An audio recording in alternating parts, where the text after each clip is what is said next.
السلام علیکم ورحمۃ اللہ وبرکاتہ. وعلیکم السلام ورحمۃ اللہ. آج اس دن ہمارے ساتھ شیخ تھے, آج شیخانی ہیں.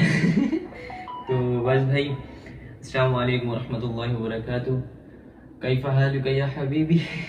الحمدللہ. انا بخیر الحمدللہ. تو بس ہماری امی ہمارے ساتھ ہیں, اور آج کے کس پوڈ کاسٹ کے ہم لوگ لے کے آئے ہیں, تو تیسرا پوڈ کاسٹ ہے نا. تو بتائیں آپ کے کیسے روزے چل رہے ہیں؟ الحمدللہ بیٹا, اللہ کا جتنا شکر ادا کروں کا میں کہ ماشاءاللہ یہ رمضان کو بہت اچھے سے اللہ پاک گزار رہے ہیں. اللہ کی خاص رحمتیں, خاص برکتیں الحمدللہ ہم سب مسلمانوں پر ہیں, اور اللہ پاک ایسے ہی ہمیشہ قائم و دائم رکھے ہمارے اوپر اپنی برکتیں. الحمدللہ بہت اچھی طرح جا رہے ہیں, اور اس منتھ کی بلیسنگز اتنی ہے نا, تو بس کیا بتائیں. اس منتھ میں اتنا کچھ ملتا ہے, اور بہت کچھ ملتا ہے. اللہ کی اتنی نعمتیں ہیں, اور اللہ تعالیٰ فرماتے ہیں کہ اگر لوگوں کو یہ پتہ چل جائے نا کہ یہ رمضان کی راتوں کی فضیلت کیا ہے, اور وہ کبھی یہ راتیں چھوڑیں گے نہیں. بالکل ایسا. اور لوگ نا یہ کرکٹ وغیرہ نہیں کھیلیں گے. میں بھی کرکٹ کھیلتا ہوں, لیکن ہمیں اگر پتہ چل جائے کہ کتنی فضیلت ہے نا, اور کتنا اس کا اجر ہے آخرت میں, تو ہم کرکٹ کھیلنا سب چھوڑ دیں گے. تو بس اگر ہمیں یہ پتہ چل جائے. آپ کرکٹ کھیلتے ہو, لیکن آپ اپنی عبادت وغیرہ ساری پوری کر کے ماشاءاللہ درس میں بھی احمد جا رہے ہیں. الحمدللہ وہیں سے بہت کچھ سیکھنے کو مل رہا ہے. تو مجھے کہتے ہیں مما آپ بھی چلیے گا درس میں, تو انشاءاللہ میں بھی کل سے احمد کے ساتھ جایا کروں گی درس میں انشاءاللہ. اور لیڈیز کا الگ سیپریشن ہے بھائی یار.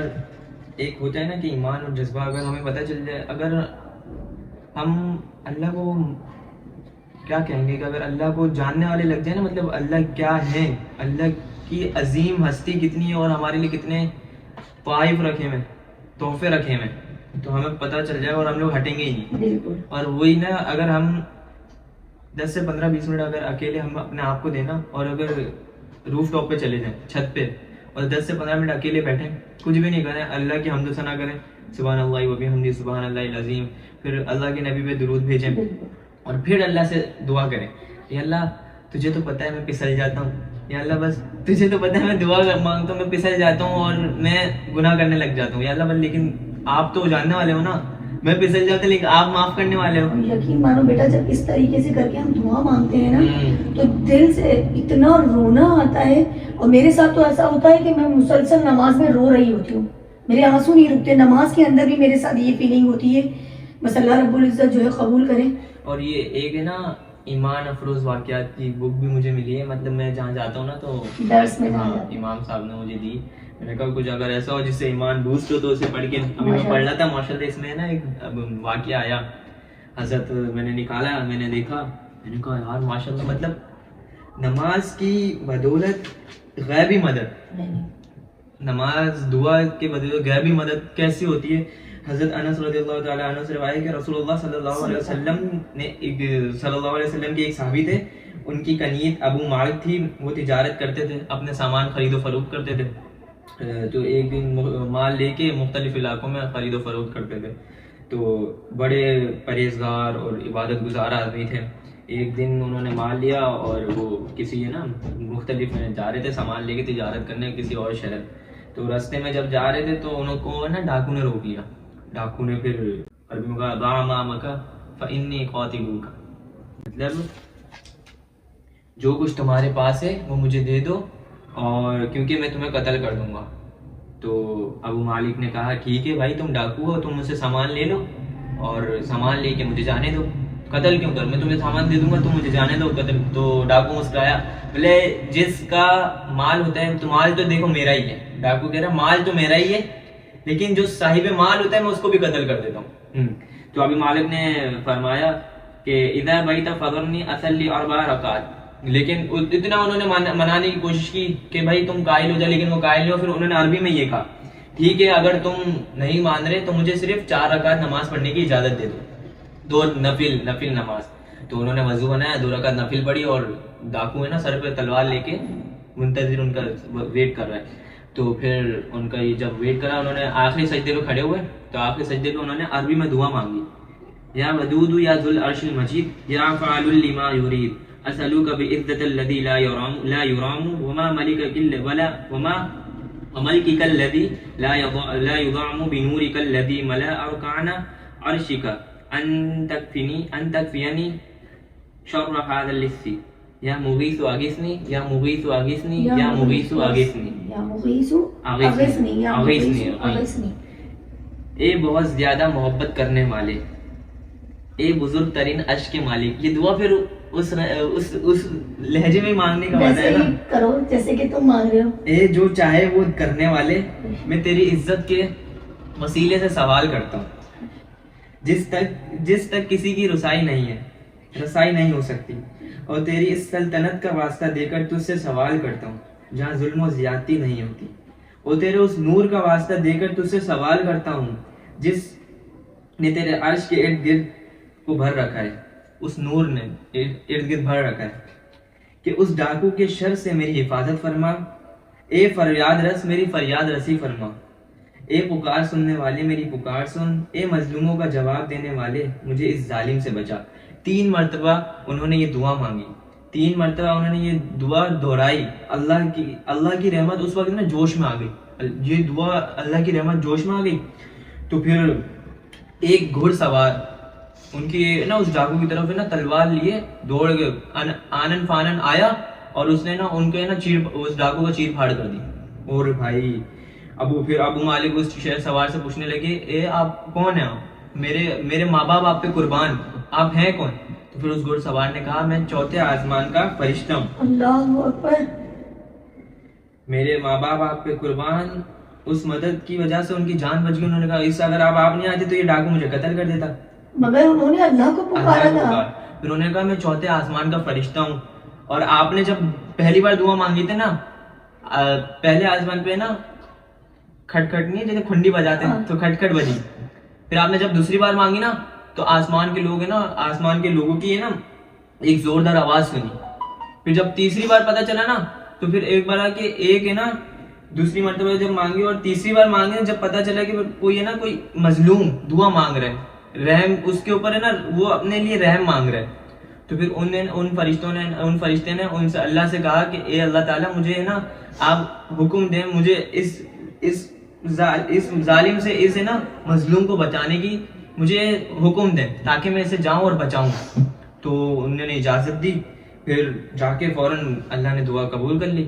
اور پھر اس سے نا حضرت انس اللہ عنہ فرماتے ہیں کہ اگر کوئی شخص وضو کر کے 4 رکعت نماز پڑھتا ہے اس نیت سے کہ اس کی کوئی اگر مشکلات ہے یا کوئی کام پھنسا ہوا ہے تو اس کی دعا کیسے قبول نہیں ہوگی. مطلب سبحان اللہ. یہ کتاب بڑی اچھی ہے.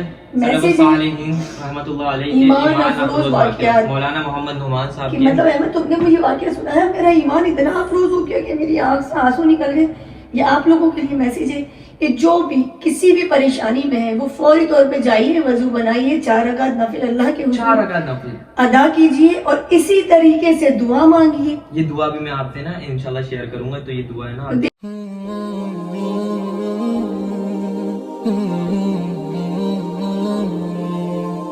دیکھیے کیسے آپ کی زندگی، میں تو کروں گی، ابھی ہی کروں گی، کیونکہ ہماری زندگی میں کوئی مسئلے مسائل چل رہے ہیں تو میرا تو ایمان ہے، یقین ہے کہ میں یہ کروں گی اور اللہ پاک فوراً میری مدد کے لیے اور فرشتے بھیجیں گے انشاءاللہ. امی تو بس ایک اور تھا حسبنا اللہ و نعم الوکیل. اور اس آیت کی فضیلت بہت ہے. حسبنا اللہ و نعم الوکیل یہ ایک چیز تو نہیں، یہ ایک بہت بڑی آیت ہے. اس الفاظ ہے نا آپ کا مطلب ہے اس کا کہ میرے لیے اللہ ہی کافی ہے، اللہ ہی وکیل ہے اور اللہ ہی سب کچھ کارساز ہے. اللہ ہی میرے لیے کافی ہے اور اللہ ہی کارساز ہے. تو حسبنا اللہ و نعم الوکیل. حضرت ابراہیم علیہ السلام نے جب انہیں آنکھ میں ڈالا جا رہا تھا، جب اس وقت حضرت ابراہیم علیہ السلام نے یہ پڑھا تھا، ہمارے نبی نے پڑھا تھا جب جنگ میں ہو رہی تھی، تو اور صحابہ نے پڑھا تھا، اصحابین نے پڑھا تھا کہ جب ان پہ نا کہا نا کہ سامنے وہ لشکر تیار ہے، سامنے وہ لشکر تیار ہے. جنگ احد کا واقعہ ہے غالباً. اس میں کہتے ہیں کہ جب آپ صلی اللہ علیہ وسلم نے چٹان پہ نا وہ ایک دستہ بٹھایا تھا تیر انداز کا، اور تو وہ ان کی آپ صلی اللہ علیہ وسلم کی نافرمانی تو ایک طریقے سے نافرمانی ہو گئی کیونکہ ہمارے نبی کی بات نہیں مانی، اور وہ سمجھ رہے تھے جنگ فتح ہو گئی، کیونکہ اس وقت جنگ فتح انہیں نا ایسا منظر آ گیا کہ جنگ فتح ہو گئی، کافر بھاگ گئے. تو ان کا جو ایک امیر تھا نا، جو ان کو لیڈر تھے، تو انہوں نے کہا آپ نہ جاؤ, آپ صلی اللہ علیہ وسلم نے ہمیں حکم دیا کہ یہاں سے نہیں ہلنا. انہوں نے کہا نہیں, جنگ تو ختم ہو گیا, اب مال غنیمت ہمیں ہمارے نا یہ جو جتنے بھی ہیں نا ان کی مدد کریں گے ہم. تو وہ گئے. تو خالد بن ولید اس وقت انہوں نے نا اسلام قبول نہیں کیا تھا. خالد بن ولید اسلام کے بعد ان کی بھی بہت سارے قصے ہیں, انشاءاللہ وہ بھی سناؤں گا. تو پھر انہوں نے کہا کہ خالد بن ولید نے دیکھا کہ دستہ اتر رہا ہے, تو انہوں نے لیا اور پیچھے جا کے اس چٹان سے نا انہوں نے پیچھے والے کو بھی آواز دے دی, وہ پیچھے والے بھی آ گئے سارے. ابو سفیان غالباً تھے تو ان کو بھی بلا لیا, تو وہ سارے آئے پیچھے سے گئے. تو ایک لشکر وہاں سے آیا, بیچ میں ہمارے نبی بھی ہیں, وہاں سے ایک لشکر, تو وہ ایک طریقے سے نا بیچ میں رہ گئے. تو پھر ہمارے اس وقت نافرمانی کی, اور پھر ہمارے نبی کی بھی ہے نا یہاں پر جو زنجیر یہاں پر لگ گئی تھی, ہاں, اور پھر ہے نا صحابہ نے دانت سے کھینچنے کی کوشش کی, وہ نہیں نکلا تھا, تو اس سے نا صحابہ کے دانت بھی بہت شہید ہوئے تھے. تو پھر فرماتے ہیں پھر سارا ہو گیا, تو سارے ہم لوگ زخمی ہو گئے تھے, سب کچھ بہت ساری اموات تھی, لیکن 300 اس وقت 700 جنگ احد کا واقعہ, یہ 700 اور 3000 کا لشکر, 700 اور 3000 بہت فرق ہے. تو چلے گئے سب. پھر جب وہ کفار واپس گئے تو پھر کسی نے پوچھا کہ ابو سفیان سے, انہوں نے بھی اسلام قبول نہیں کیا تھا, ابو سفیان غالباً تھے, تو انہوں نے بھی اسلام قبول نہیں کیا. تو انہوں نے کہا آپ نے کیوں چھوڑ دیا, ان کے نبی کو بھی آپ قتل کر کے آتے, نعوذ باللہ. تو انہوں نے کہا ہاں یار یہ تو میں نے سوچا ہی نہیں, زخمیوں کو بھی قتل, چلو پھر چلتے ہیں واپس. تو واپس آنے لگے. پھر ہمارے یہاں پر صحابہ شہید ہیں, ان کے والد پتہ نہیں کتنے شہید, وہ دیکھ رہے ہیں زخمیوں کو اٹھا رہے ہیں. لیکن کہ اس وقت نا کیا کہیں گے, کیا کہتے ہیں یار میرے دماغ, نہیں میں بتاتا ہوں آپ کو, اسپائے, مخبری اسپائے نا, اس وقت اسپائے کا دور ایسا تھا کہ مطلب یہاں سے یہاں باتیں بہت جلدی جاتی تھی, ابھی بھی ہے بہت. تو پھر وہاں سے ایک آیا, تو انہوں نے کہا کہ اب عثمان تم کہاں جا رہے ہو, وہاں سے محمد صلی اللہ علیہ وسلم تمہارے پیچھے آ رہے ہیں. جب ان کو پتا چلا نا محمد صلی اللہ علیہ وسلم کے ابو سفیان آ رہے ہیں, سب کو قتل کر, تو ہمارے نبی نے کہا سب چھوڑ دو, میرے ساتھ واپس سے جنگ میں شریک کرو. سب نے چھوڑ دیا, سب نے سب کو چھوڑ دیا. کسی کے والد صاحب شہید ہیں, کسی کا بھائی زخمی ہے, کسی کے پتہ نہیں کون زخمی ہے, لیکن ہمارے نبی کی ایک آواز پہ سب نے لبیک کہی. اور پھر اس وقت کہا کہ یار سامنے لشکر ہے, وہ تم کیا کر رہے ہو, تم کیسے جاؤ گے؟ تو صحابہ نے کہا حسبنا اللہ و نعم الوکیل. ہمارے نبی نے کہا حسبنا اللہ و نعم الوکیل, اللہ ہی کافی ہے اور اللہ ہی کارساز. تو پھر وہ پہنچے, تو ابھی سفیان کو پتا چلا کہ بھائی نہیں ہم تو واپس چلتے ہیں, وہ سارا اپنا مال غنیمت وہیں پہ چھوڑا انہوں نے, اور سارے واپس بھاگ گئے. اور اس طریقے سے وہ جنگ احد میں ہمیں فتح نصیب ہوئی تھی. لیکن اس وقت ہمارے اللہ تعالیٰ کی یہ آیت آئی تھی, جو صحابہ دستہ تھا نا, وہ جو چٹان سے اللہ کی نبی کی نافرمانی کر کے اترے تھے, تو اللہ تعالیٰ نے آیت فرمائی تھی کہ آپ ہے نا ان صحابہ کو معاف کر دینا, کیونکہ آپ ان صحابہ کو کچھ نہیں بولیے گا, کیونکہ حسبنا اللہ و نعم الوکیل. ان صحابہ نے سب کو چھوڑ کے فوراً آپ کی ایک آواز میں لبیک کہی, تو اللہ تعالیٰ نے دیکھا ان کا جذبہ, اور اللہ تعالیٰ نے کہا آپ ان صحابہ کو معاف کر دیے گا. آیت کیا آئی تھی؟ یہ آیت میرے پاس نہیں ہے, لیکن اللہ نے فرمایا کہ ان صحابہ کو آپ معاف کر دینا. پھر حدیث بھی ہے میرے خیال سے. تو پھر اللہ کے نبی نے کبھی نہیں ان سے کہا کہ تمہاری وجہ سے ہمارے, تمہاری وجہ سے ہم نے اس وجہ سے ہے. تو آج ہم لوگ نا کرکٹ کا بھی لے لیں کہ کوئی بندے کی غلط بالنگ ہو جاتی ہے نا, بھائی تیری وجہ سے میچ ہارے, تیری وجہ سے میچ ہارے, تیری فیلڈنگ غلط تھی, تیری وہ تھی. بھائی ہم سنتے ہیں, یہ بہت چیزیں ہوتی ہیں, بس یہ تھوڑا سا میسج ہے نا. دیکھیں بھائی, ایک چیز نبی کی سنتوں پہ نا چھوٹی چھوٹی چیزوں پہ عمل کریں. میں اس لیے آپ کو مشورہ دے رہا ہوں کہ دیکھیں اس چیز پہ نا ہمارے اللہ کا کیا تھا کہ آپ چھوڑ دیں, آپ انہیں معاف کر دیں, کیونکہ اللہ کے نبی ناراض ہو جاتے تو بھائی بہت.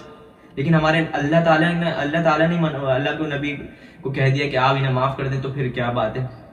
تو بس یہی ایک چیز, چھوٹی چھوٹی چیزیں بتانی ہوتی ہیں. افو درگزر کریں, معاف کر دیں, کسی کو برا نہ بولیں, کیونکہ کسی کے ساتھ غلط نہ کریں. اللہ تعالیٰ سے اگر ہم اپنی فارگیونیس مانتے ہیں نا, اللہ تعالیٰ سے ہم معافی مانگتے ہیں, تو بھائی اللہ تعالیٰ ہمیں معاف کر دیتے ہیں.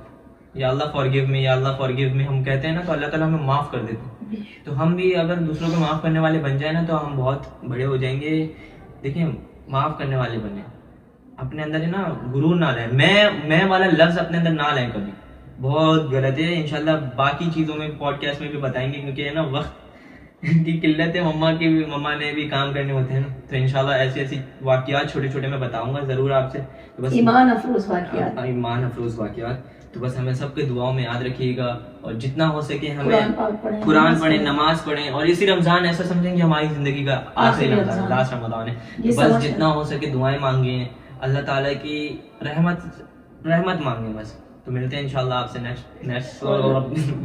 میرے نا میرے نا الفاظ ہے نا، میرے توتلا بنا جاتا ہے الفاظ میں. ماشاءاللہ بہت اچھی کوشش کریں. نیکسٹ پوڈکاسٹ میں ہم آپ سے ملتے ہیں کہ میرا بیٹا ماشاءاللہ سے بہت اچھے کاموں میں لگا ہوا ہے. تو آپ بھی اچھے اچھے کامنٹ کریں. اور کسی نے کامنٹ کر کے کہا تھا کہ میرے لیے دعا کرنا اولاد کے لیے، سب کے لیے جو کوئی بھی ہے. تو میں تمام عالم اسلام کے لیے دعا دل سے کرتی ہوں کہ اللہ پاک جو بھی بے اولاد ہے ان سب کو نیک اور سہل زندگی والی اولاد کی خوشی عطا فرمائے. جتنے لوگوں نے کہا ہے نا دعا کرنے کا، ان سب کے لیے اللہ تعالیٰ اپنا جو لوگ مشکلات میں، ان سب کے لیے آسانی عطا فرمائے. اور جس کو دعا کروانی ہے وہ کامنٹ سیکشن میں بھرے، ہم بالکل اس کے لیے دعا کریں گے. اپنی تہجد میں، اپنی عبادتوں میں، ہر چیز میں ان کو دعا میں یاد رکھیں گے. زیادہ سے زیادہ کامنٹ کریں، بہت سارا پیار دیں. وہ بھڑکتی ہوئی آگ ہے، کھال ادھیڑ کر کلیجہ نکال لینے والی. وہ ان لوگوں کو اپنی طرف بلائے گی جنہوں نے دین حق سے اعراض کیا اور منہ پھیر لیا اور مال جمع کیا پھر سینت سینت کر رکھا.